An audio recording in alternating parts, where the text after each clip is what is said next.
Nakilala ko bilang siyansyay sa Meteor Garden, ngunit nagsimula ako sa showbiz bilang bahagi ng isang pop duo kasama ang aking kapatid. Ako si Barbie Shu at ito ang kwentong kanto ko. Ipinanganak ako noong October 6, 1976 sa Taipei, Taiwan.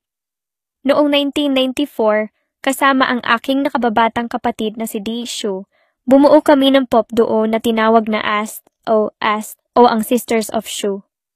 Naging matagumpay kami bilang mga mang-aawit at host sa telebisyon.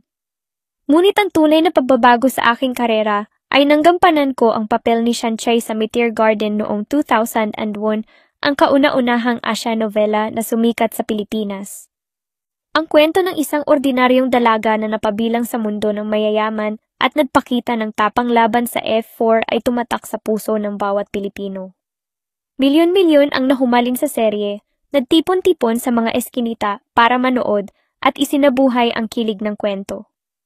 Naging bahagi ito ng kulturang Pilipino, nagbukas ng pinto para sa iba pang Asian dramas at pinagtibay ang pagkakaibigan ng Taiwan at Pilipinas.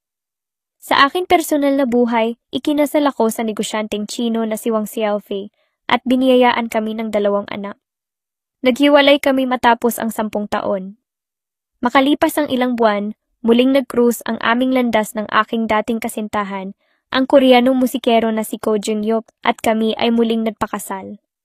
Noong Pebrero 2, 2005, sa edad na 48, na maalam ako dahil sa pulmonya na dulot ng trangkaso habang nasa sa Japan kasama ang aking pamilya.